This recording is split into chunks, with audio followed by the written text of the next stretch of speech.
just us, huh? I guess it is just you and I. The dream team. We've done one with just you and I before. Archery. Yeah, we did. It's just me and you in the showroom. Chilling like villains.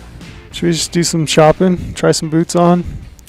I've already tried on my boots. I got no more hunts left. I guess we got the Barbary sheep hunt. That's what I got left this year. How excited are you about that? Pretty pumped. You're glad you did that now, aren't you? Yeah. I'm kind of pissed that I don't have any deer hunts. Yeah. Like a November hunt. I'm pretty pissed about. Are you though? Because on the backside of that, based on the last few hunts that we've had in November, they've been kind of frustrating. But I still like doing them. I know. I do too. I just like being out there. Because it's what if. It's a great time of year. I know. I'm kind of bummed out I didn't get my original plans for the year is I was going to do a whitetail hunt in November. I wanted to do a tree stand whitetail hunt, and I never did. I was banking on that I was going to draw Iowa this year. And you didn't. And I didn't. Yeah, and I was going to do Kansas, but then I drew New Mexico elk, I drew Utah elk, I drew some other permits, and I figured I better rein it in a little bit. I do have an Idaho deer tag, but I never went. It's over, huh? It's gone. It's done. Don't forget to do your harvest survey. Mandatory. Harvest survey. Yep. Also, this podcast is going to be out before. I was going to say make sure you get your points for Wyoming. 31st. Did you buy yours? Yeah. I did it 2 days ago. Yeah. Did you just buy them for yourself? Or you got like a crew of people that you buy for? Just me. Gets kind of pricey. It's pretty cheap. $50. Yeah, $50, but then you do that for 4 people. Oh yeah, for multiple people. For yourself, it's not. I just do deer and elk. Yeah, you don't do antelope? Oh, antelope too. Yeah, that one's like 30, I guess I didn't do 30, elk this year because I drew. Yeah, that's right. You did. I had a bunch of people hit me up like, "How did you draw it 2 years in a row?" I said, "I got lucky, dude." How was that? How was the hunt? Yeah. Oh, it's great. You and Josh just slaughtered them. We had redemption. Redemption year. By Blood, was that the movie? That was the movie. You and Josh, you guys went up there and bow hunted elk last year. Josh hit a bull, and you guys looked for 2 days for it. Never found it. Never found it. I know Josh was pretty broken up about it. Yeah. As you are. And then you guys drew this year, and you went back for a little redemption. Yeah. We were going to do archery, but then I drew that New Mexico tag, so I didn't have too much time for archery hunting. So we just did the rifle. Yeah, and I think the timing that I went was pretty damn good. When did you go? I went, October 6th. Okay. Were they bugling? They're still bugling, and you're kind of past that first wave of a shit ton of people on opening day. Okay. So I didn't see near the amount of people that I was expecting to see. Were you still seeing people? Not really. Not bad. And I ran like an outfitter, and he told me, he's like, dude, opening week in here is a zoo. Like it is, it's like the first 10 days of the season is just a zoo.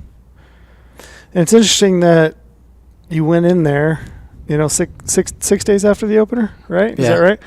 And you guys? Yeah, I think, probably, because we were in a different spot. So by the time we got to this other spot, it was probably like 8 days. Okay. But you still found elk, right? Yeah. Even though there've been a bunch of people in there? Oh, yeah. Elk everywhere. Bulls still bugling? I mean, there's probably shot up a little bit. Like your chances of finding a good bull might be a little bit tricky. It could have been shot up opening day. Sure. But how was it? Oh, it was great. Dude, we shot 2 elk in one day. It doesn't get any better. On the second day you were in there, or first full day? It would have been, so we hiked in, and it was like evening when we got to the top. So then we camped, and then woke up that next day, shot one in the morning, got his all cut up, and then heard a bugle like last light, went down there, shot another one. Yeah. 2 in one day. Oof, that's a lot. Oh my God, it was pure meat shuttle after that. 2 days. 2 days to get 2 elk train. Huh. So, I mean, number of bulls, did you guys shoot the first 2 bulls that you saw? Or did you see? Basically. I mean, we saw, there's definitely more elk in there. I mean, the ones that we were seeing were like way too far off. Mm-hmm. Like the first morning, we're in this huge basin. We're looking at a bunch of elk far off. And these bulls were on the other side. And they came into our basin, just bugling their heads off. He had like 50 cows with him. Oh, really? Yeah. So like we could hear bugling. And like, God, that bull's not that far. And all of a sudden, came over the top, dropped right into our basin, pushing cows around. And so what was your technique? Was it just mostly spot and stock? Or did you do any calling? Oh, I called mine in, yeah. So that evening, we could hear it bugling. And it's like this perfect saddle right below us, and you can see a trail just coming right out in the saddle. And he was in this dark timber face, and on the other face it's like feeding. So we knew he's probably just staging in that dark timber, just walk around bugling. Probably 30 or 40 minutes, and I just kept giving him cow calls. And I'm sitting on this like bluff, just on my ass with my bipod all the way up, like so I could see over the sage. 180 yards to that trail. And he just beelined it out? About like 40 minutes after, yeah. Did he come out on his own or with all the cows? By himself. I think it was like I was giving him so many cow calls, like he knew there was cows over there. Yeah. But I don't think he wasn't committing like hard. Yeah. Did you ever bugle at him? Mm-mm. Did you carry bugle at all? No. Forgot it. Just cow calls. Dude, he comes out, exactly to where I thought he was coming out. Just gun ready to go. Comes out. Stop him. 180 yards. He's like quartering two. Hit him right in the shoulder, knocks him down onto his ass. Falls all the way back onto his ass. I'm like, oh, he's done for. Gets back up, runs off. How far did he go? Like 20 yards. You didn't get another bullet at him then? No. Huh. And then he just ran right back in the dark timber where he was at, like 20 yards, and died. How far from Josh's bull was he? Probably like half mile. So not bad. No. Even though you guys had already killed a bull that morning. Josh one shot? One shot. So you'd already done some shooting in there and taking care of a bull, and then you still had other he was like, we're like at the very top of the mountain. Probably and it's the same ridge system. You just walk down that ridge about half mile further, and there he was. You guys backpack hunting, or were you okay in their ways? Probably 3.5, 4 miles. That's a fair amount. What was the weather like? Did you guys get any weather, or was it pretty warm still? It was perfect weather. Sounds like a perfect hunt. Dude, 60 degrees, got down to like 30s at night, like pretty chilly in the mornings. Yeah. It's just like your ideal weather you want. Yeah, that's a cool opportunity. I love that in Wyoming. Same goes with Montana. You draw those general season permits.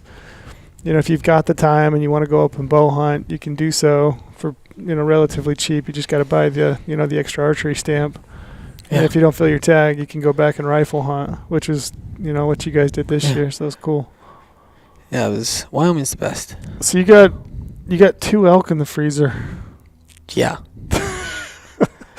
And that brings us to the topic of this podcast, and that is kind of meat processing, how we break down animals, how we process our meat. Yeah, that good fun. Yeah, I just got back from a hunt with my brother in Idaho, and it was his first hunt. He hasn't hunted since he was a kid, and he's never taken a big game animal. And I hunted with him for the week, and we didn't kill anything. We had some close calls, and if we had a cow tag, we'd have filled that. But it was antlered only. But one of his questions, because he had some more days after I came home, he was worried about going out on his own because he didn't know how to take care of it. He's like, right. I don't know what I'd do with it, right? I mean, do you think that's like a common? I get that quite a bit. People are like, I don't know what I'd do with it if I shot one. I remember when I first started Western hunting, like it's intimidating. Mm-hmm. Like, I mean, even if you have broke down like whitetail, like it's a different, right? Like I'm gutting a whitetail and I'm dragging it back full. Yeah. And then I'm completely like hanging it and like skinning it. Yep. Well, I think when we grew up, at least when I grew up, I mean, I'm in my 40s now, but I remember, the first deer I shot, we gutted. Actually, the first few deer I shot, we gutted. I didn't start doing the whole gutless quartering method until I was probably in my late 20s. But even the first bull elk I shot, I was 20 with my bow. I gutted it, even though I quartered the thing out. It was just like what you did. You gutted it, right? But yeah, I mean, I remember my dad telling me, the first time I was kind of struggling at it. And I told my brother this story too. I was telling him, you could do it. You'd be okay. You could go out and deer hunt or elk hunt, and you could take care of it. And I remember my dad told me, he just simply said, everything on the inside's got to be on the outside. There you And go. that was about the instruction that I was given. So it seems a little more, it is more complicated than that, but not really. It's pretty simple. Yeah. Just start cutting. So do you still got got a deer, got an elk? No gutting anymore. Sometimes we got that caribou. I guess I did gut. And we got a deer elk that we shot. I did gut the Wyoming. one in Wyoming, but that's the only time I'm gutting animals nowadays is like that situation. We already had an elk down, like we already had meat. We had a pack out, like, and I shot it at night, and it's just like we'll just gut it and work on it in the morning, just to keep it cool, make sure the meat doesn't go bad. Yeah. So it was this same way when we were caribou hunting. You know, we had one caribou loaded in backpacks. We were headed back to camp. You put a stock on another bull, killed it. It was, kind of borderline getting dark, and just ordered to save time. We knew we couldn't pack both of them out that night, so we just gutted your caribou, and same thing with your elk. We just gutted it. So there's still times when you got to gut an animal. Every once in a while, and let me tell you, gutting an elk is the worst. Yeah, you can almost crawl up in them. Oh my God. They're very big. It is the worst.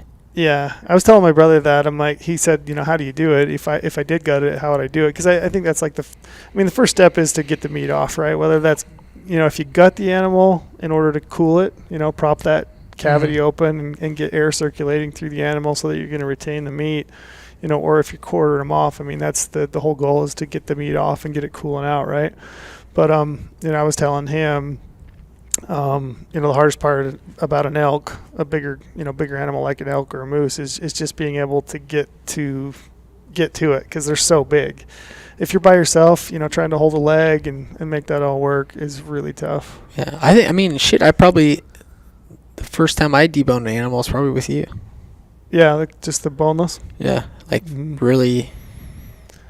Yeah, really did it. Any tips and tricks for gutting an animal, if you had to?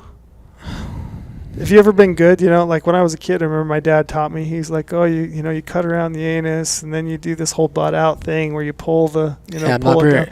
I'm not good at that. I never got that. No, it's. So that's what I carry. Like if I did have to gut an animal, the saw. Well, I had a saw with me, luckily. Yeah, and that's one of the other reasons I carry a saw is if I do have to gut an animal. You make that cut up the middle, you work the lower intestines out, and then, I make that saw cut between the pelvic bone, and it just makes it so much easier to open the legs and pull everything out. You cut around the diaphragm and reach in, cut the windpipe and just essentially pull everything. Yeah. I guess one tip I'd have is just put your hand up in there as far as you can and start cutting. Yeah. Because there's a lot of stuff you have to loosen up before you can do anything. Yeah. It really is that simple. It's like my dad said, everything on the inside has to be on the outside. Yeah. So I think the one part, like I've had my kid, my oldest boy, I've had him, kind of gut deer.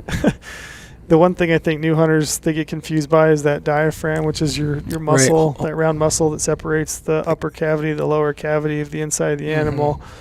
And if you don't know, what you're doing there, essentially all you do is you just reach in, you just cut that diaphragm out. Right. Once you cut that out, you can, cut the windpipe and, like I said, pull everything, and it comes easy then. Yeah. Yeah. That's usually like my main grip when I go all the way in there. It's like I cut the diaphragm so I can get into like the lungs, the liver, and then I reach all the way up in there, and then I cut his diaphragm, so like his throat.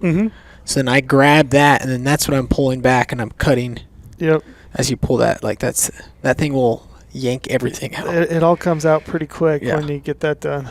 Yeah, the good old gutting. Yeah, but that's what I was gonna say is my only tip is just, carry a light pack saw. If you're gonna skull cap an animal, you can use that saw just as easy to cut that pelvic plate and just push the legs apart and everything comes out. Do you remember the first animal you deboned? Like you did gutless method? Gutless? I don't remember. It had to have been an elk. It was probably. So, like you were saying back in the day, like your family, did you guys debone? We gutted everything, and then we would, for whatever dumb reason, we would take, if you're going to gut an elk, it might take you, 30 minutes, 20 minutes, whatever it takes. We would gut the elk and then quarter the elk, and then pack out quarters, quarters whole. I think one of the reasons that we always did that, and I just was talking to my dad last week. He's, one of the things he said is if you do the quartered out method. So you're leaving the guts in, right? You're just pulling the 4 quarters off.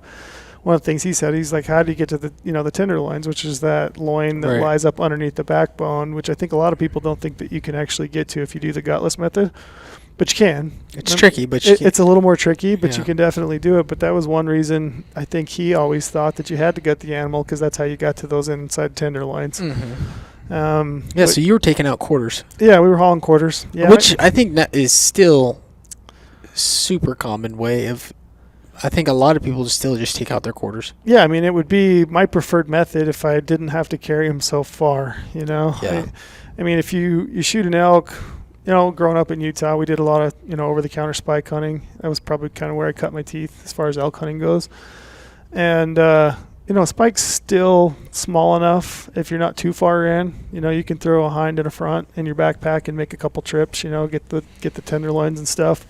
So yeah, I mean, it's still the best way. Like if you can get the quarters out whole, you get a better product, right? Because they're easy to work with. And I come to learn most butchers prefer it that way. If you're going to take your meat into a butcher, most butchers want you to bring it out into quarters, fully attacked to the bone. Mm-hmm. Like we had a hard time. So my brother lives out in California, and we're driving back from Wyoming.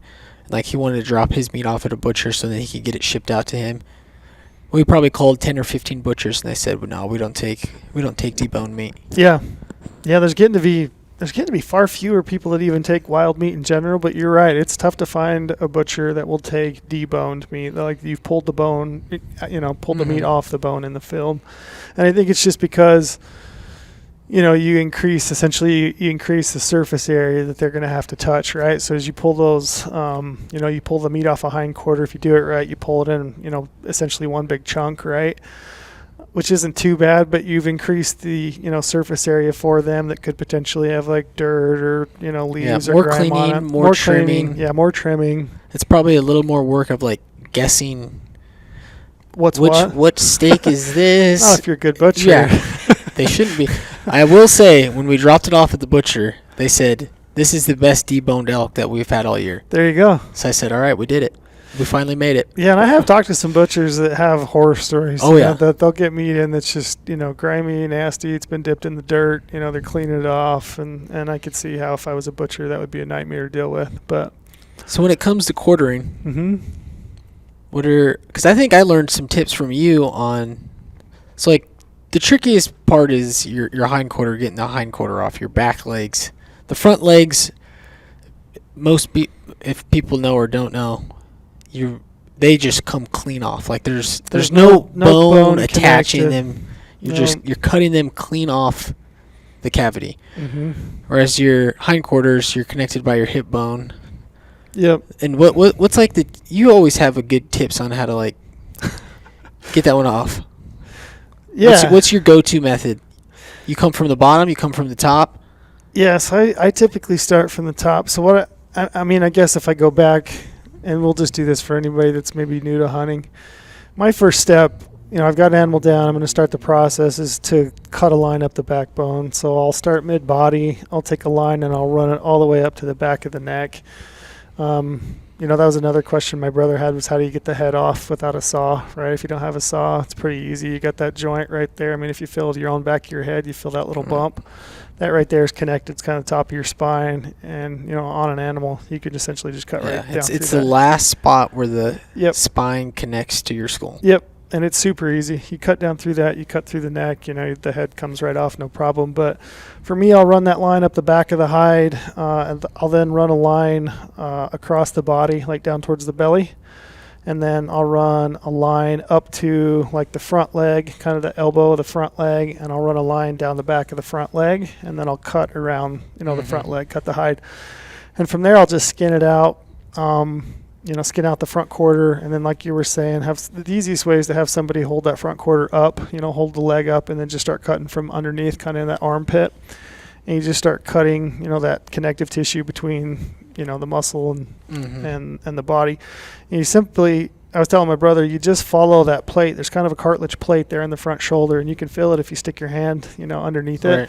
And you just simply cut all the way around that. You pull that front quarter off. The front quarter comes off super clean.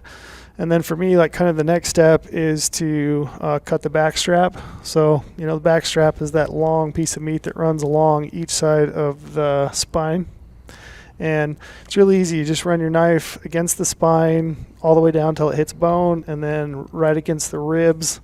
And you simply just kind of walk that thing, peel it out as you go. And then from there, I'll trim it up, cut the neck meat out, put that in my loose meat bag. And then, the next step is your hind quarter. So exact same as the front quarter, I'll skin, down the leg and then make a circle around the leg and then skin it off. And then my preferred method, I used to carry a saw because I thought, you had to have a saw, to cut through that quarter, right? Okay. Yeah. But really what I do is I'll just start right at the spine, and if you start cutting down along the spine, along that hind quarter, and you just start following the contour of the bone, and really, let that tell you what to do, because your knife will just follow right along the bone, into that hip bone. I just start cutting that down until I get to a point where you get to the ball socket, and you've got that ball joint that sits in the socket. Once you get to that point, you can kind of have somebody lift, that leg, and then you can cut around kind of the bottom front and then along the back. And again, you just follow the bone. And when you get to that point, you've essentially cut it from the top and then kind of underneath. And you hit that hip bone, it'll pop right out. Mm-hmm. You just got to have somebody there to help you, hold it if you can. Right. If not, ropes. I would say ropes are a great tip for... if you're by yourself. If you're by yourself. You need to tie it up. If you need to tie that quarter up a little bit, just give you some wiggle room to kind of work in underneath it, you can do that. But, you like to on the hip bone. You like to start from the. I like to start from the top, from the spine, working your way down. Working your way down as far as you can. Work it way down. Like I said, way down until you get to that hip joint. Yeah. And it's just a simple ball and socket, just like your hip. Right. It's a round joint that sits in a socket. When you get to that point, then work it from the underneath and the front, and then from the back, and again, just follow the bone. Yeah, you're following. Yeah, you're going right against the bone. Right against the bone, mm-hmm. And all the meat's going to be on top. Yep, and you just work it down. You pop that hind quarter off, and then when you get to you're talking about boning out, right? So a lot of the hunting that you and I have done over the years, it seems like we're kind of pushing back in there on elk, and. Mm-hmm. If you're gonna, I would rather carrot quarters if I could, but again, right, it's not always feasible. Dude, I saw something funny at the outfitter that we ran into out there. Mm-hmm. He quartered it out, but he left all the fur on it. Yeah, which makes sense if you're going to carry it in, panniers like on a horse. Yeah, he had all the hair on it. Yeah, you might as well, because it's going to protect the meat, right? Keep it clean. Yeah, keep the meat clean. I always cut the leg. Did you have the legs cut at the joint? Do you at least cut the legs off? Okay. Yeah. Yeah. Because every once in a while I'll see somebody packing like a full leg and a hoof, and I'm like... That's Trail's pet peeve. If he sees a hoof that you're carrying out, he just thinks that's the funniest thing ever. Carrying a hoof out. Leave the hoof in the woods. It is weird. And I guess that's something we should touch on. I think people think you got to have a saw, right, to cut that leg bone off. Yeah. Right at the joint, and you don't. You can really do it with a knife. I prefer a fixed blade knife if you got one, and I do carry a fixed blade knife probably primarily for that purpose, that and maybe some skinning. Yeah. But yeah, you just got to find that joint, and typically I guess the best tip I would have for people out there is it's a smidge lower than you think it is. It's just a little bit lower than you would think that joint is. And once you find it, you just simply cut into it. You cut the tendon from the back, and then you just kind of twist that thing and pop it right off. And I've gotten to where I've done enough of them now. I can pop that thing off in 5 minutes. No hoof carrying for you. No hoof. I'm not carrying a hoof, man. There's too much weight. What I think's funny is even when you're deboning it, you cut it off. Even though you're not even carrying it anywhere, you're just plopping it on the ground, and then you end up cutting all the meat off the leg anyway. Yeah, that's true. I think it's just because it's easier to handle. That's what I was thinking when you did it in New Mexico. Yeah. I'm like, we're not carrying these things anywhere. Why are you cutting that hoof off? I just think it's easier to handle, Yeah, a little bit shorter. Yeah. Not as heavy. You leave that one tendon that kind of runs between, just right there on the back of the ham that you can use to pick that thing up. And, if you're going to hang it, for example, those are great places to hang about a hindquarter from. But, I just think it's so much easier to work with because the lower leg on an elk is, 1.5 foot, probably long, and then you've got the hoof on it and the hide and everything. Right. It's just heavy, and it bends and flops around. It's hard to deal with, so I cut that thing off. Yeah. Yeah, it's one of the first things I cut off. Yeah, so basically you get an animal down, you're quartering out the animal. Mm-hmm. Depending on whatever, if you can carry the quarters to your truck, that's probably the preferred best method to do. But if you're a backcountry hunt, yeah, we're boning out. Yeah, you're boning out. So now you have your quarter. And another, I think a tip here too is having something to cut your meat on. Because like a lot of the times, like if you don't have something to lay on the ground that you can cut your meat on, you're like throwing it on a log or like some rock or something, and it's always kind of trying to slide off. It's a pain in the ass to deal with. It's a whole lot better if you just bring like a hunk of Tyvek or a hunk of polycryo or something like that. That you don't, it's pennies on the dollar. Right. And you can just throw your meat on it and then work on it. Mm-hmm. Yeah. We should note before I go on, so we talked about the not boneless, but the gutless method. How do you get the tenderloin out? Can you get the tenderloin out? You can get the tenderloin out. How do you get it out? First, you got to take out the back straps. Yep. And the hind quarter. Yeah. You get those off. And what I like to do, so like if you go on the back straps, like there's your rib cage, right? Mm-hmm. So if you go in through each one of those holes, you can kind of loosen it up, cut where all the tenderloin is. If you go right in between each rib. And it kind of sits right behind the last rib. Yeah, it's right? in the back. And you can kind of reach in and feel it with your hand. I mean, you can grab it. It's a pretty sizable chunk of meat on an elk. Yeah. It's nice if you have two people and you have one person, like, pushing back the guts, mm-hmm. and then the other person going in there. The thing with tenderloin is, like, you really don't need to, like, they almost pull out.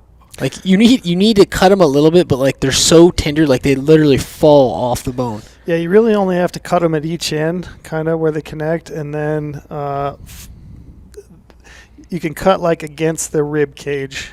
But the connective tissue that sits between like the guts and the actual tenderloin, the meat itself, it's almost non-existent. Yeah. So once you get the cut across the top, it's along the the back side of the ribs, if you will. Yeah, that's why if you come in from the rib side, mm-hmm. like on top, you can. Yep, you can about pull that thing out. Yeah. Yeah, you do that, and it just almost just pulls right out. Yeah, and I would say, don't ever forget that hunk of meat. It's the best cut of meat, in my opinion, on the animal. It's the first piece of meat I eat. I mean, funny enough, that bull that I killed this year in Utah on the bow hunt, my camera guy and I, we had hunted all day. It was the second to last day that my camera guy was going to be there. And he'd pretty well run out of food at that point. I mean, I don't think he'd eaten anything that day. He was pretty down to bare bones. Yeah, so we we got all the meat off, got it quartered up and everything, and got the head off. And I cut out a tenderloin, and then I cut out kind of a big hunk of fat that kind of sits back there by by the tenderloin. It's that globular fat. Mm-hmm. And I packed that down into the canyon, which we were camped way down in the canyon, maybe a mile and a half from where we killed the bull. And we got to camp that night about 3 a.m. And I used just a knife, cleaned that hunk of tenderloin up, sliced it real thin, and then we just took that fat and rendered it down over, just by jet boil or whatever, my little Soto stove. We got like a nice, thing of fat going, and just deep fried some tenderloin. And I think I'll bet he ate 3/4 of a tenderloin that night. Bunched it all. Yeah, 3 a.m, which is pretty cool. It was fun. It's funny, like we've done that before. Oh yeah. Yeah, we it's killed, the best. Yeah, we didn't have any seasoning. We didn't have, salt, pepper, which sometimes I do have. That time I didn't, which it would have been great to have. But yeah, just deep fried tenderloin at 3 a.m. after you've killed a bull was pretty incredible.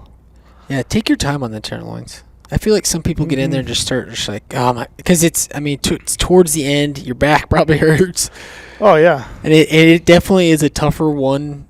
It's probably one of the toughest hunks to try to get out. It's a little harder to get out. It's not super hard. No, but a little bit. And I feel like some people just like that's at the point like where it's pure hack job going on. Yeah, and I've hunted. What's weird is I've hunted with people that have hunted most of their lives, and I've done the whole gutless method, and they're hackers. Well, they didn't even get it out. He was just thought it was kind of a lost cause. Like, I can't get it. I can't get it if I don't gut it. And I'm like, oh no, we can get it. We can get it. We can definitely get it. The only thing about the gutless, which my brother had a question, is what do you do if you eat the organ meat? So what if you're pulling a liver and a heart? What do you do there? I mean, you can cut the cavity all the way up through the ribs. Yeah. You'd have to have a saw. Like if you knew you were gonna eat that, you bring a saw, and if you cut all the way through like the brisket and just like Yeah, you could cut through the couple ribs there in the upper chest cavity and pop those out. I also think you can go in, just in front of the chest there and reach in and pull those out. So it's not like it's a complete loss. I've eaten heart and I like heart. I'm not a liver eater. me either. I don't know if that'll set right with people, but I don't like liver. Liver and onions. Yeah, that's what everyone does. I know, and we used to as a kid. My brother still likes liver. He'll still do liver and onions, Munch but for on me, it's just not. I don't think it's my jam. Yeah. So deboning. Yeah, deboning. Yeah, deboning's pretty. It sounds complex, but it's actually pretty easy. You just find the grooves in the muscles. Yeah. And you can fill them with your hand. Make those cuts right along the grooves in the muscles, and you can fill those little, I don't know what you call them, separations between the muscle groups. Right. And basically, you just pull the meat off the bone. You follow those grooves and pull it off, and you can essentially cut that whole back hind ham off in one piece. Right. Yeah. And then just get your lower shanks. Yeah. Even if you really didn't know like what you were doing, like you're essentially getting the meat off the bone. As long as the meat's off the bone, you're gonna be good. Yeah. Like just start cutting. Like you're gonna do some trimming at home if you do it that way. Like if you pull them off in like individual little separate pieces, you're gonna end up having some dry skin on the outside once that kind of cures out, and you're gonna do some extra trimming at home. But that's it. Essentially, that's it. The bone has, the meat has to come off the bone. Yeah. And the front quarter is very similar. If you feel a front quarter, you've got a ridge that kind of runs down the middle of the shoulder blade there. You're basically just going to run your knife along that on each side and then just peel the meat out from there. And you're just cutting right along the shoulder bone as you go, just kind of filleting it off. And then just like I said, those lower shanks, you're just going to make those cuts and pull those lower shanks off. And most of that shank meat, for a lot of people, I know that people are doing roast with it and slow cooking it and whatnot and doing azabuco and all that stuff. Azabuco? Azabuco, isn't that what they call that? What the hell is azabuco? Cody would know. He's a food. Azabuco, see? What the hell is that? It's like slow roasting with the bone in. Like you're talking about like the calf? Yeah. Oh, yeah. I'm not slow roasting those lower shanks, but a lot of people do. I grind that shit to no end. And that's what I was going to say is I think most people make burger out of that anyway. So, get it off the bone, cut it up. You're going to cube it up anyway and probably make burger out of it, which is what most people do. That's what I do. So now it comes to game bags. Yeah, game bags. We got hot takes on game bags. Yeah, let's talk about game bags. Everyone's game bags are too goddamn big. I think so. Yeah, what do you take for game bags? How many? Like, we're going on an elk hunt, archery elk hunt. How many are you taking, and what size? I think three game bags total. 3 total. I'll probably take all of the same size. Mm-hmm. I don't know what the exact size is, but if I look at it, usually I go through my weird assortment of game bags that I have from the years past, and I hold them up, and I'm like, nope, too big. Too big. Nope, too small. Yeah. Oh, just right. And I try to take 3 of those the exact same size. Yeah. Because I know most of the animals I'm taking out, I'm deboning. Yeah. So I know I can get a full elk deboned. Like, max is going to be 3 game bags. Like in Wyoming, we filled 2 game bags, full elk. Yeah, that's bone out. Bone out, completely deboned, 2 game bags. Yeah, and then maybe an extra game bag for a cape if you're going to carry a cape in it. Mm-hmm. It's those capes are a pain in the ass. They're super floppy. They go all over if you don't have some way to keep those contained. So the game bag's nice for the cape if you're going to mount it. Yeah. Yeah, and going back to what you said, I think a lot of people's game bags are too big. So for example, relatively one of our best sellers in the gear shop are the Caribou Gear game bags, right? And we carry 3 sets. We carry the Wapiti, which should be your elk. Mm-hmm. We carry muley, meat on the bone, which should be muley, quarters, full quarters. And then we carry the High Country Carnivore. If I pull out one of those Wapiti game bags, those are built in their minds for quarters, full quarters in those. And even for that, for me, it's too big. Like I can fit an elk quarter if I'm going to carry it bone in and a muley meat on the bone game bag. It might be a little bit of a tighter fit, more of a snug fit, but for me, it doesn't matter. I'm just there to protect my meat anyway, mm-hmm. right? So if I can fit it in there and save some weight over a bigger size, I might as well do that. And like you're saying, my preferred game bags are, like the Carnivore High Country, which are a little bit more narrow. They're long. And I think what you're saying is that thing has to fit on your pack, right? Right. No bigger than the width of my pack. I don't want any spillage. Yeah. I don't want any slop. Right. Because then and I learned this from you, is it's just, it makes it a shittier carry on your back when you have a big hunk of meat out of it's not out of your game bags, but it's like spilling out. Yeah. Because it's such a big game bag, and like when you cinch it down, it's just like splidging out of your sides. Yeah. If it's too wide for what you're putting into it, all that weight just kind of settles and it wants to push out to the sides. Either that or it goes straight to the bottom. Dude, and you pack that thing and you have all of the weight riding on your ass. Yeah, which is not a pleasant experience. Yeah, so I would say be cognizant of game bag size, even for elk. Like I said, my preference, I really like those muley meat on the bones for full quarters, and then I like that High Country Carnivore for bone out. And I will say, I guess now I'm probably going to like how you're packing your game bag onto your pack, right? Mm-hmm. So you got it in a game bag, and now you're loading up your load shelf onto your pack. I think it is super important how you have that meat placed on your pack, so it's gonna ride. I don't think a lot of people think of that. Like if you just throw your game bag into your load shelf and like willy-nilly it and whatever, like packing it out's not going to be that fun, and you're just going to say to yourself, "Oh, that's just carrying it, right? That's just carrying a heavy pack." There's been some times where I've done it like that, and I packed it. I'm like, "This is terrible. Like I can hardly walk." And then there's been some times where I've taken my time, pushed some of the meat up so it's not all right at the bottom. Like I want my meat to sit on my back from top to bottom. I want it to be equal weight from the bottom of my meat bag to the top of my meat bag, so it's like even across my back. Not all of the weight in one area. And that goes to having a good sized game bag. Right. Because if it's too wide, it's going to settle and it gets sloppy. Yeah, so if it's too wide, you got to keep that thing high and tight. Mm-hmm. Yeah. How do you, Dude, I prefer, when I'm putting my game bag, like I'm pushing meat up. I want that shit higher up on my back. Yeah. I want it as high up as possible.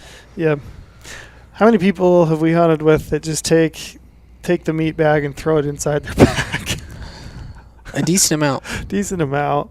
Which it works. I mean, if you're not hauling camp back to the truck and you're just hauling meat, I mean, you can throw it in your backpack. It is going to settle clear to the bottom of your pack. It's literally riding on your ass. Yeah, it's riding as low as it can possibly get on your frame. Yeah. Which for me, one of the biggest selling points of like a Stone Glacier X-Curve frame or Crux Evo frame is the position of their load shelf. And, for those of you out there that have one, you'll kind of know what I'm talking about. But like on that X-Curve frame, the bucket, the load shelf that sits between the bag and the frame, it sits up maybe 3 to 4 inches off the base of the hip belt. And so I can take that meat, I can load it, I can use the bucket and the cinch straps to cinch that thing higher up my back. And I want that thing up off my hips. Like when you get that much weight, you want it up above your hip line. Because if it like frees my hips up, like I can walk normal, Right. And for me, I don't know why you wouldn't use the load shelf. No, dude. One trick that I've when I have a game bag that's too big, is when I'm putting it in there, I'm positioning the meat. Like I literally put that thing flat on the ground and I'm pushing the meat to the top of my game bag, and then I'm cinching the bottom. Mm-hmm. And then like some of the meat like starts to fall, but it can't go all the way to the bottom because I've already cinched the bottom. It up. And then I'm pushing it up some more, and I'm cinching again because it's gonna settle as you go, but it's gonna help prevent like the whole entire weight of that meat bag to be riding at the very bottom of your ass. Yep. And it's the same thing. Like if you use, we carry Stone Glacier or we carry Mystery Ranch packs as well, and their load shelf does sit towards the base between the bag and the frame. But when you load that thing, if you pull that in as tight as you can, so essentially you're creating a V, at the bottom of your pack on that load shelf, you're pulling it in as tight as you can so that you can keep the bulk of the weight higher up the frame, the better it'll carry better. Yeah.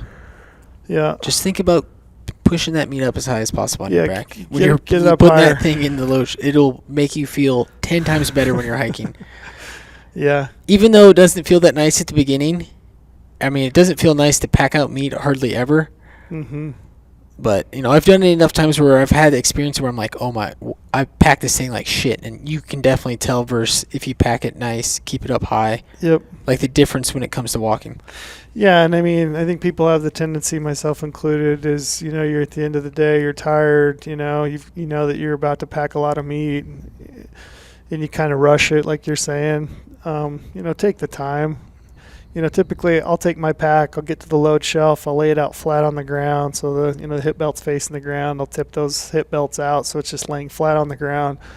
Get my pack separated from my load shelf. So I've got my frame, my load shelf, my bag, and I'll just lay that bag out, and I'll lay the game bag with the meat in it on the load shelf, and I'll take the time to really get that thing cinched in and tightened up. Make sure that all my buckles up both sides, any kind of cinch straps that I can, use to lock that thing down, because the more secure you get it, to the frame, the higher up the frame, the better it'll carry. Yeah. Dude, I think it's been easier to put heads on top of packs without the top lid. It is. It's way easier. Way easier. Top lids suck. Yeah. Another hot take. Yeah, I'm not down with the top lid. I don't like a top lid. Dude, it's 10 times, especially with like the Stone Glacier packs, it has those, it's made for, you could run it without a top lid too. So it's got extra straps on top. Run it in bivy mode. Yeah. Mm-hmm. And you can just take those, wrap it around the antlers, and then just hook it back into your connection and it sits points. perfect. Yeah, and they sit perfectly right there on top of your pack. Yeah. Yeah, works really well. What do you do when you get home with your meat? Pray to God I have enough freezer space. I was gonna say, how's that been with 2 elk? What are you doing? Oh, I have to buy another freezer. A deep freeze? Yeah. What do you have now? Just like a regular? Yeah, I just have a chest freezer. Like a small chest freezer? Yeah. Gotcha. Yeah. And then another tip for when you're putting your meat in the freezer, put it in a garbage sack. So it doesn't. You mean if you're working on it, right? Like if you don't have time to process it right. when you get home, or you can't hang it and age it. Yeah. Or like, I mean, for me, I'm coming back to Vegas. It's 90 degrees. Like I have to have this thing in a freezer no matter. I don't have anywhere to hang it. Yeah. You can't dry age it. There's none of that happening here. So like every time I come back, it's instantly into the freezer. And we've had people in the office that have put their stuff in the freezer. They just throw the game bag into the freezer. Mm-hmm. Thinking, yeah, well, whatever. I'll pull it out and work on it when I get a chance.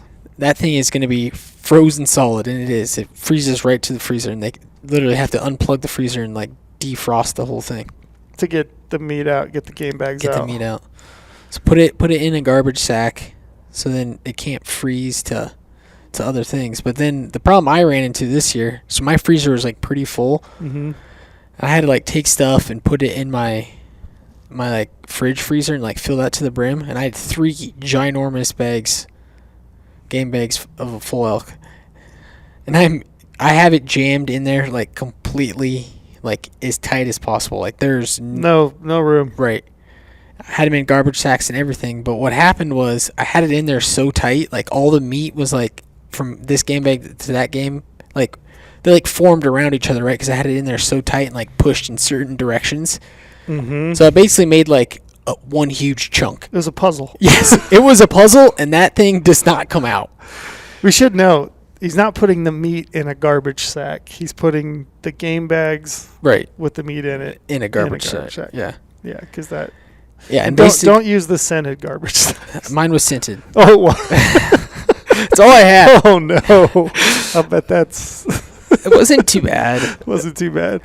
You don't get like a nice flowery aroma when you're processing? I hope not. No. I didn't get it, I don't think. But then, yeah, basically what I had was like, because I had the bags like twisted in different directions. Like I had like one locked over another one, and then it froze like that. So it's basically just locked. Yeah. So what'd you do? You have to dethaw your freezer a little bit? Yeah, I had to unplug it, and I had to do some real cranking. Dude, I was standing, no shit. Like, here's the chest freezer. You open the lid. I had my 2 feet, because it's so goddamn heavy. You have to get right above it. So I'm like standing over my freezer with my feet on top. You should have got a video. And I'm lifting. I mean, you're talking like 80 pounds of game bag. So it's like, yeah, they're heavy. Lifting these things out like a crane. It's the only way I could get him out. I wasn't strong enough to just arm it up. Like I had to put like my legs into to get him out. So then, what's your process? Do you do it at home? I did do some at home. I've processed like whitetail hunting. We'd always process all of our Your own game. Yeah, all of our own game meat. Like we'd make it like an event kind of thing. Like all of your buddies come over, you drink beer, watch football. I mean, highly recommend that. It sucks to do it by yourself. Yeah, it's really time consuming. That's the only thing with it now is it's. When you say sucks, it doesn't suck. It just is time consuming. Yeah, it's a chore to, trim, then lay your meat out. Then you got to take the next step to wrap it. Label it and put it away. And if you're doing that every single time, it's super time consuming. We actually have a couple of videos on our YouTube channel. Yeah. Of processing meat. If you guys want to check those out, it goes from like full on quarter, deboning it to grinding it, all that stuff. Which is kind of the same thing as when you're cutting up an elk. Like it's kind of intimidating if you've never done it, but it's really easy.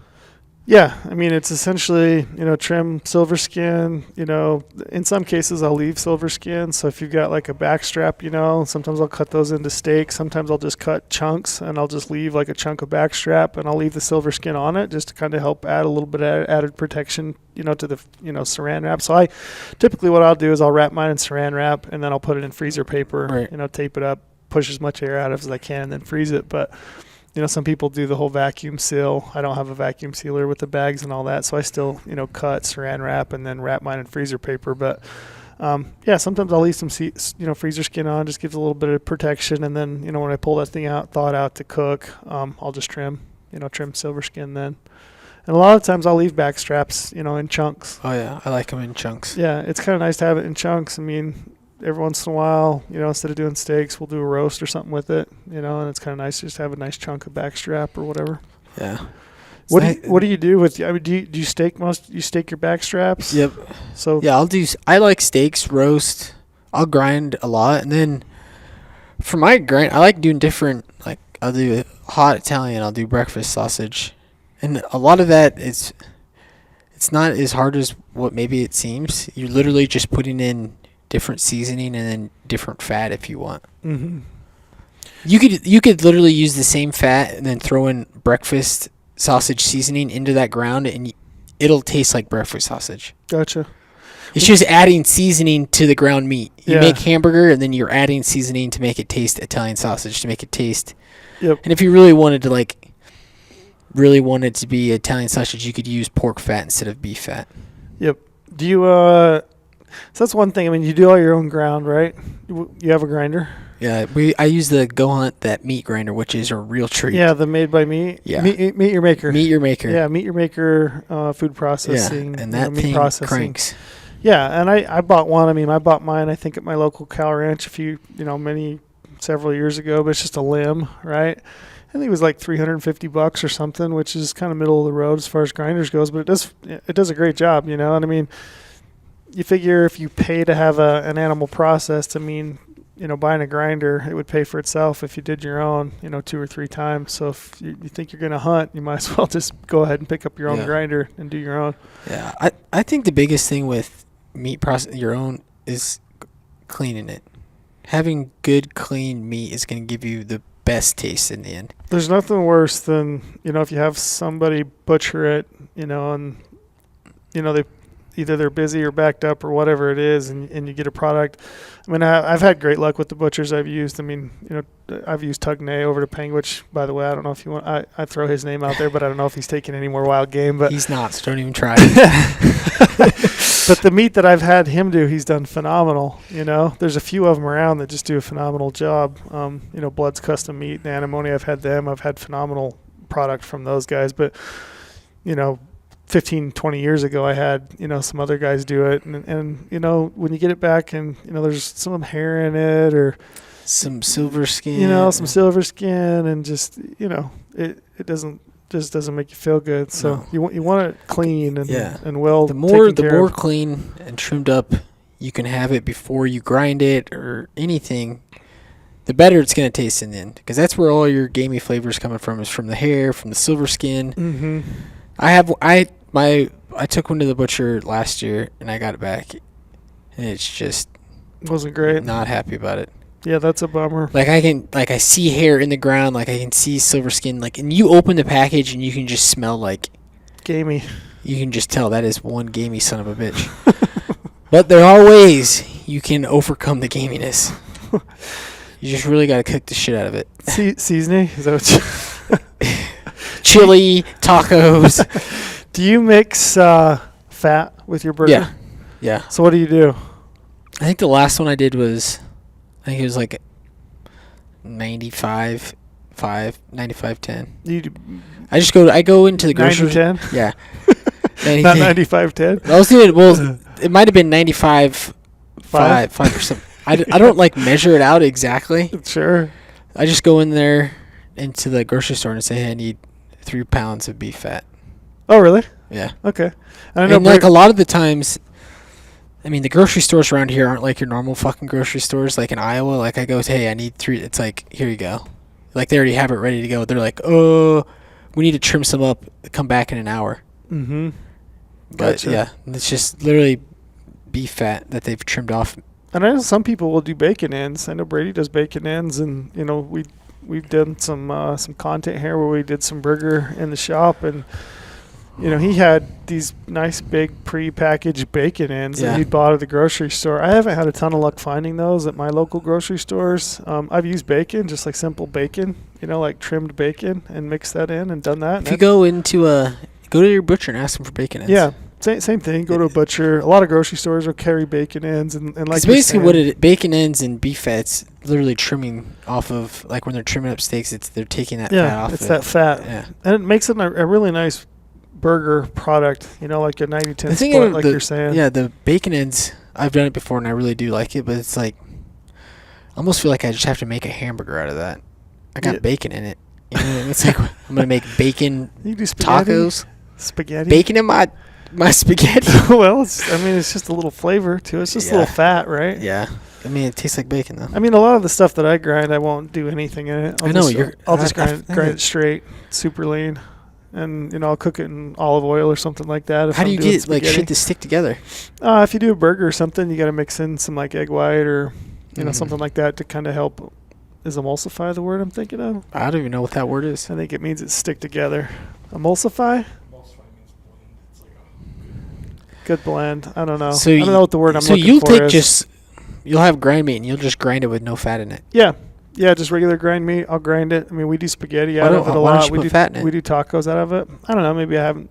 Like I said, I've been to grocery stores where I live and bacon ends aren't readily available. Just ask for beef fat. Yeah, beef fat's better than bacon ends. Is it? In my opinion, yeah. Okay, I'll have to try that. Beef fat's way better. Yeah, I'll have to try it. But yeah, I mean, a lot of the time we'll just do, you know, if I'm gonna actually do burgers, like I said, I'll have to get like a, you know, egg or something like that to kind of keep the burger together. So like this is after you've ground it, and then like you're going, it's frozen, and you're going to cook it. You de-thaw it, and I'll mix in. You know, you're gonna make a burger. You I'll mix in, mix in some seasoning, crack an egg, put it there, kind of keep it together, hold it together, and it's kind of it's a little bit different texture, but it will hold it together, you know, and you get a good burger out of it. Yeah. So dude, get some beef fat. Yeah. You don't even need it that much. Oh, I'm sure. Just a little bit. Makes it that much better in my opinion. Yeah. I agree. And then for the different seasonings. There's lots. Oh, that's why I don't know why you don't do any seasonings either. I usually do it when I cook it. I'll season it. Yeah. And we don't eat a lot of breakfast sausage, so I've not done sausage. I gotta have it all. I got a brother that really likes doing summer sausage. So he's got a smoker, and he'll do summer sausage. He'll do like a jalapeno cheddar summer sausage, and that's really tasty. See, some stuff I've like easy stuff I'll grind up. You know, if I have some stuff that I want like specialty, like brats and summer sausage and sticks, like shit I can't do, take to a butcher. Sure. Do you twice grind yours? I did the last one, and I was kind of pissed about it. Really? Took forever. Do you get a better product? Dude, I tried going one that was like super fine. I'm like, oh, this is going to be so nice. I'm like, nope. Took that thing off instantly. Yeah. So yeah, I did twice grind it though. Okay, with the bigger grinder, the coarse grinder, the bigger holes and the little attachment. Yeah, but it was. I mean, it definitely. Yeah, I mean, it makes it nicer. I know Brady does his. A nicer product for sure. He runs his twice through the coarse grind. Yeah, I did it just like that. Yeah. But it also helps when you have nice equipment like that. That's just like Yeah, that Meet Your Maker stuff is cranks it out. really nice. Yeah, and I did all that vacuum seal and stuff. Mm-hmm. Because what sucks is wrapping. I'm a terrible rapper. Yeah, as am I. I'm so bad at wrapping. I'm pretty good at it, but my kids aren't that great, which sometimes I'll rope them into, doing it with me. But yeah, the vacuum seal is pretty slick. Yeah. It took me a hot second to figure it out. But Yeah. One thing I would say is, like, if you're doing it on your own, it really helps if you got a buddy or two, or if you got some kids, put them to work, wrapping and labeling and funneling that stuff down to the freezer, while you're continuing to either grind or cut and trim. Dude, so I did one game bag of meat. It's from the New Mexico Bowl, Mm-hmm. and it was the one that had like all the neck meat, back straps, tenderloins. Mm-hmm. It was probably 60 pounds, 70 pounds of meat. Took me 5 hours Yeah. by myself. Mm-hmm. Like, it was a full-ass day of cutting meat. Yeah, I would say if you're going to do a whole elk and you're going to do it on your own, cut, wrap, label, I mean, you're into that. For me personally, I'm into that like a couple nights. Oh, yeah. Probably, from like 5 till 10, maybe 2 or 3 nights in a row. So I have a buddy lives in Montana, and this is what they do. So when they shoot something, they bring it back while it's still, like, not frozen or anything, and they trim it all up. And then they throw it into the freezer, and then just, like, whenever they have time, they just pull it out. Thaw and cut. And then it's already trimmed up, like, you're either making it a steak, wrapping it, or you're grinding it. Mm-hmm. So then they'll just, like, this Friday they're going to do a bag, and then next Friday they'll do some, and then they just kind of space it out. Yeah. But they already have it all trimmed, and the trimming's what really takes Take some time. especially by yourself.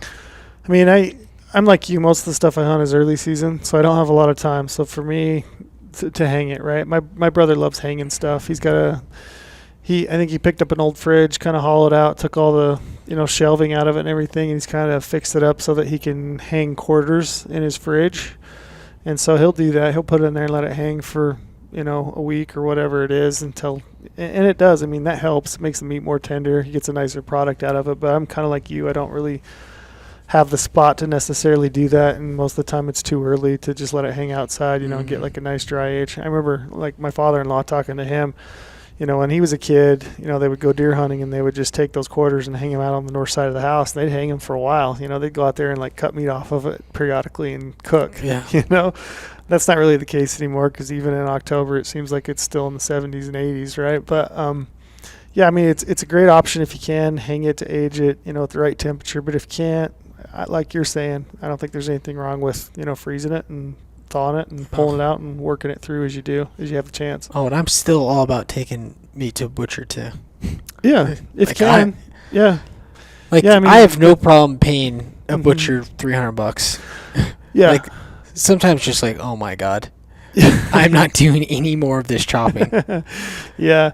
I like to do it if I've got the time, Right. like you're saying. If I've got a Saturday, if I've got 2 or 3 nights in a row that I can string together, I've got a little bit of help, I don't mind it, because like I said, it's like most things. I feel like if you do it yourself, you get a better product. Like, nobody cares as much about that meat as you do. Right. It's your meat, so I feel like I get a good product if I do it myself. So I do like to do it, but you're right, it is really time consuming, and sometimes you don't have the time. Seems like things are busy these days. The best butcher I ever took was that guy in Colorado. Yeah, that guy was really good. That guy crushed it. Yeah, I don't What a remember. I beast. don't remember what town that was in, but I'm not going to say what town it is. he did anyway. a bang up job. I know exactly what town it is. I might go back if I'm in Colorado. Yeah. Do you jerky any of it? Yeah. I used to do a ton of jerky back in the day, and I would do it like the same way you make jerkies. Just get a big hunk of meat, cut it into thin slices, and I'd use that high mountain seasoning. Mm-hmm. And then you let it marinate for a day, and then I would cook it in the oven. So I'd put it in the oven like on broil, and you just broil it with the door open for like 5 hours. Yeah. Delicious. Yeah, and that was one thing I invested in is I bought a dehydrator, and it wasn't super expensive. It wasn't like top of the line. It's just a regular dehydrator. I think it's got 10 shelves, and I think 3 weeks ago, I did 8 gallon-sized bags of jerky. So it was probably, I bet it was 30 pounds of jerky. It was a lot of jerky. Was it just big hunks of like roast and stuff like Yeah, that? so, yeah, exactly. I took a lot of that meat. I didn't have time to like cut it, make steaks and all that stuff. So a lot of those I just left in hunks, and I just de-thawed it at the time. And as I went through package by package, I just would de-thaw them. I would slice them thin into jerky slices, just did it all by hand, and then, marinate. So I did a couple of different recipes or marinades, I guess, this time. One of them that worked out really good that I liked a lot was I just picked up this bottle of, I think it's called Dakota Buckaroos marinade. And it's, I just bought it up. Buckaroos. Yeah, it's called marinating sauce. And it's, on the bottle it says for hamburger, steak, or chicken. I just took that and marinated a big batch of that in that Buckaroos marinade, and it's got like a real smoky taste. And that actually was some of my favorite, and that's one that I'll definitely use again. It's really easy because you don't have to have a bunch of different ingredients to put into it. You just literally dump the bottle in there, let it marinate for, I think that one I let marinate for 12 hours with that sauce. And dehydrated. It was really good. That was actually one of my favorite from this last batch. But then my other one that I typically always do is I like to use equal parts Worcestershire sauce. Worcestershire sauce. Yeah, whatever it is. Yeah, that, soy sauce, brown sugar. So I like it a little bit of sweet. Gives a little bit of sweet. Salty and sweet. Yeah, and then to give it like a little bit of kick, I've started using Cholula hot sauce. There you go. And they make two different kinds. I think one's like a mesquite. It's kind of a smoky taste to it. So I've been trying that one, and then just like your regular Cholula. And then, some pepper, some onion powder, and some garlic salt. And that's kind of my go-to. And that's the one that I've done forever. And usually I'll let it marinate for like a full 24 hours. And like I'll just take my hand, stick it in there, stir it up real good like every 4 or 5 hours. So everything gets kind of equally coated and marinated. And one thing about it, on a dehydrator, it'll kind of stink your house. It smells good. I like the smell of it, right. but nobody else. It'll stink it up good. Yeah. It smells like roasting meats, right? Like your house will smell like it for a while. So I've gone to doing it on my back deck. I've just got like a table out back on my back deck, and I'll just stick that dehydrator out there. And it might take me like 8 hours to do like 10 racks. And just pull that off, throw it in, gallons of buck bags and freeze it. I throw it in my freezer. Do you marinate a lot of, like, your steaks or meat? Do you, like, wild game? Like, when you're eating it?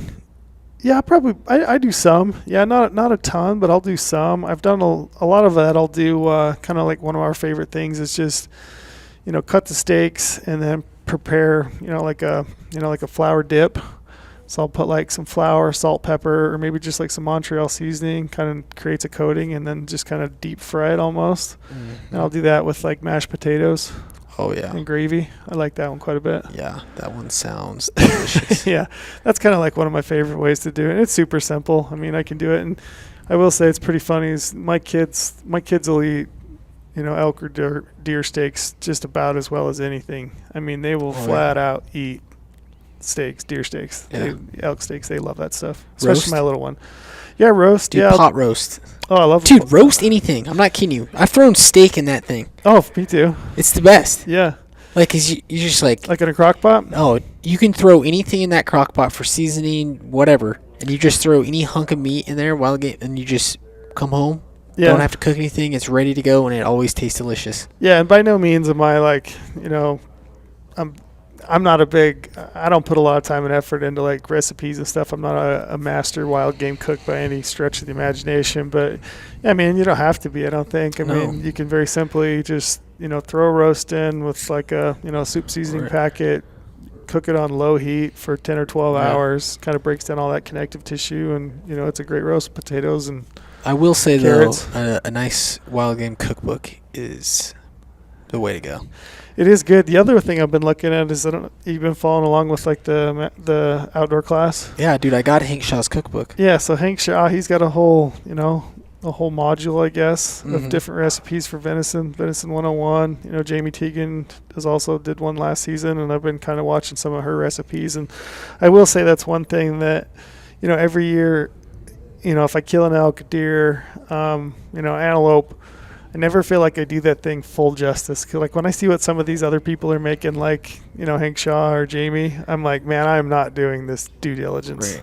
Dude, I've been like, I try to make like one thing out of that book like every week. I also I like cooking a little bit, and my girlfriend likes cooking, and she loves wild game. And I mean, we eat wild game for every single meal that we have, basically.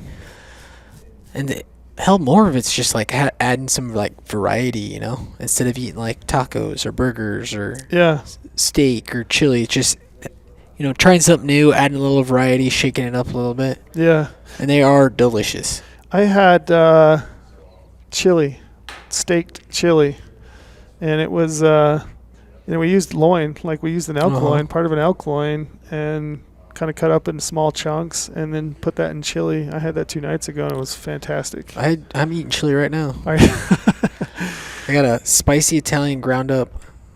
Nice. That I threw in it, and it is delicious. Yeah, we had zuppa Toscana soup. You ever had that? Mm-mm. It's like sausage.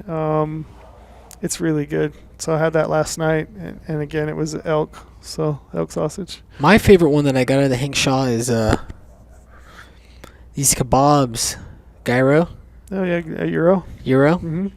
So basically, you're taking ground meat, like ground. Oh, that's right. Dude, I just take a ground elk hamburger, and it has all these seasonings that you put into it, so it tastes exactly like that. Mm-hmm. It's got all that like Greek seasoning. Then you do just like tzatziki sauce. Yeah, and you mash it up and put it around like a stick. Yep. Mm-hmm. And you got tzatziki sauce, dude, and it tastes exactly like it.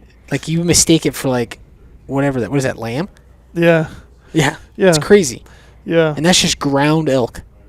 Yeah, I love that. I mean, another one of my favorites. I was trying to remember what we call it, but it's like broccoli beef. You know, like you get, you know, like at a Chinese restaurant. It's like a broccoli beef, and it's just very lightly, you know, thin cut chunks of steak. You do it like in an egg bath with some seasoning, and you do that with like a teriyaki sauce and some broccoli. And that one's actually one of my favorite over rice. I love that one. I'm gonna get hungry. I just ate. You know what I want to try? What's that? I want to can some shit. Yeah, bottle. Dude, I want to can some shit, and I want to bring it with me. Yeah. Dude, think how nice it'd be, like, you're on a hunt, and you are in your truck. Mm-hmm. You had a can of, like, elk pot roast or some shit. Yeah. You just pop it out, warm it up real quick. I got a buddy that does it. He bottles it, and he'll do it with peppers, and he'll pull it out and put some slabs on, you know, a hunk of bread, like a sandwich, and he eats that all the time, and it always is good. You do all sorts of different flavors. I know. we both of us, we need to expand our horizons. Think about when you came home, you just don't feel like cooking anything. You just have a nice canned meat up there. It sounds gross, but it sounds delicious. And I want some. No, I've had it several times. It's tasty. Oh, I want some canned meat. So yeah, I've got some elk to do still. You've got a lot of elk, I think. I've got 2 elk. Well, 2. I did 1 game bag of 1. How much do you give away? Do you give any away? I have this year. Have you? Just because I have too much. Mm-hmm. I've been giving a lot away. Yeah. It's always fun. Yeah. Yeah. I'm always worried though. Like I'm like telling them like, you know, make sure there's not any hair. Like. Then you give it away. Yeah. I'm always because I want them to have like a good experience. Sure.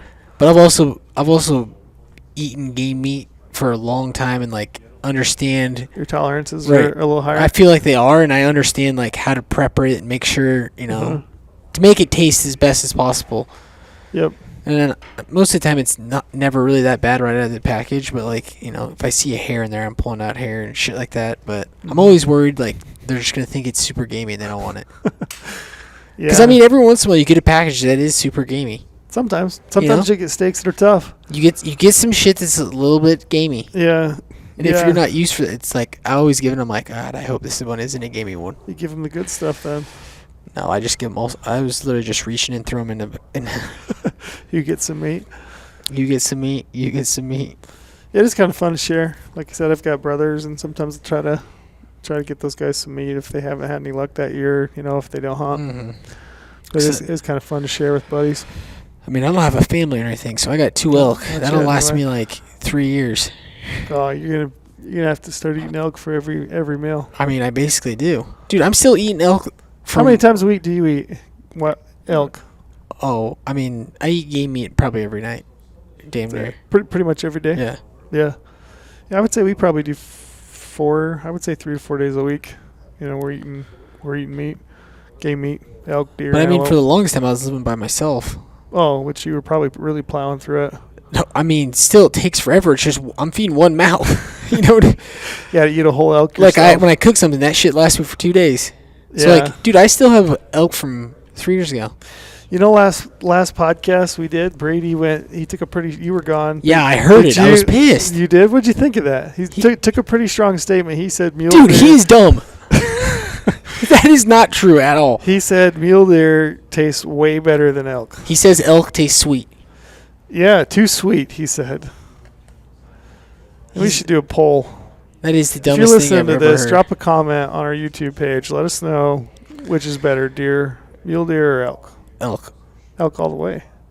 Elk's always better, especially the mule deer he's shooting that have been just running their ass off for a week straight. You know, like no way his can taste that good.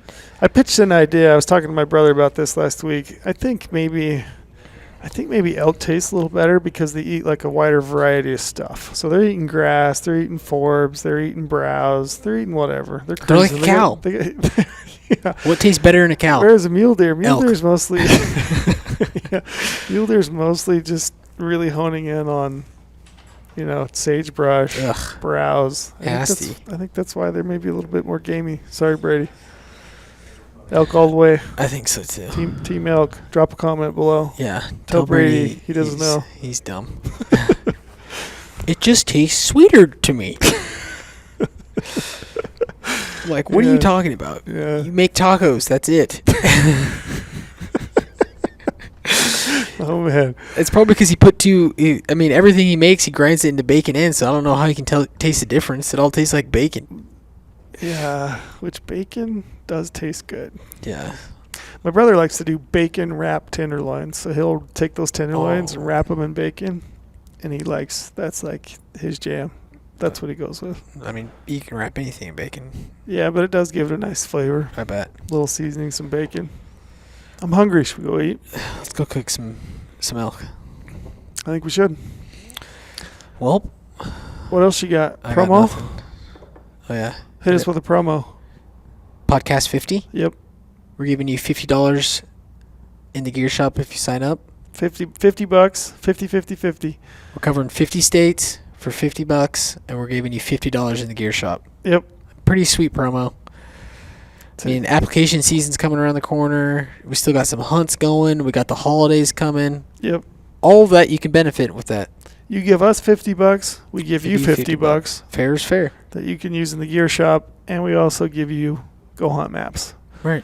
You can use that on your phone. You can download offline maps. You can use it on your desktop, and you get points back on your purchases in the gear shop that you make. So you're a member of that Gear Rewards program. So it's a no-brainer. Everyone's buying gear.